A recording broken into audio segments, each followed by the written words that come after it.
مرحبا مرحبا حيا الله اللي تعنى في حفل شامخ السيره نقيا سريره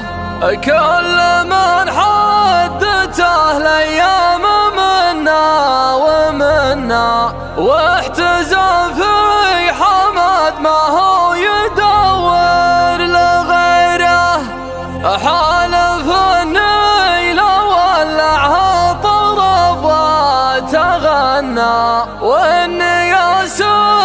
الشعر المفخره من جفيره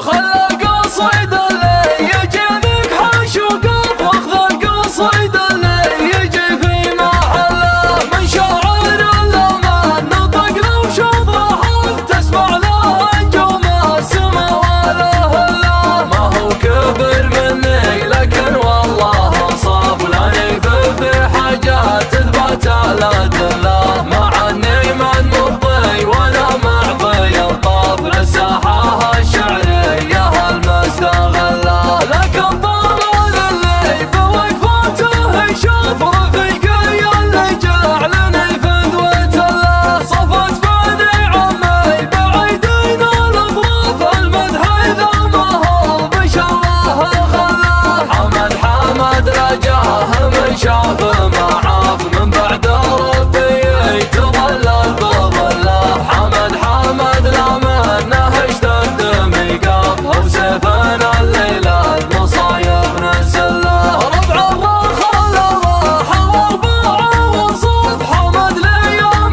كان له جاك كله اليا وقف صار الثقيل تكفف واليا عرض الغيمه مستهله ماني بقاي اللي تبه مثله الاف اثنين ولا نقول اللي تهوى علاه وابوه قبره يا عسى سنينه اضعاف ركان بن صالح وهذا اسمه والله معروف بالفزعه ما يحتاج عرف ما فيه الطيب الا بفعله وصله عليه من الشايب النادر وصاف ابو بدر لا صار في الوقت خلاه تلقاه منصى كل طيب ومضياف في مجلس كل النشامه تدله تشوف فيه ضياف من كل الاضياف تلقى الهلا وخطر المسفه الله والطيب فيهم ورث من عصر الاسلاف الله جبلهم للمكايم جبله قلته وانا غايب عن ابلع بالقاف لكن هي مغرى من العمر كله خلى القصيد اللي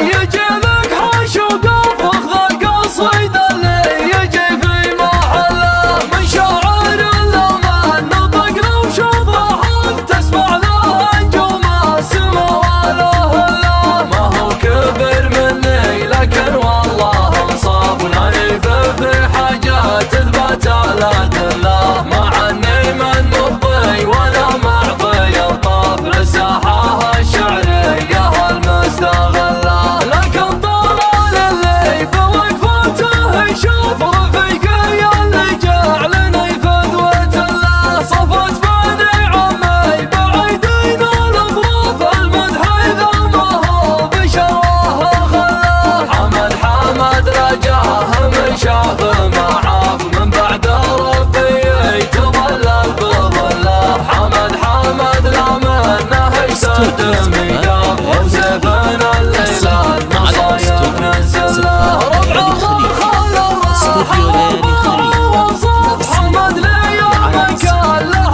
جاك كله اليا وقف صار الثقيل تكفف واليا عرض الغيمه مستهله ماني بقاي اللي تبه مثله الاف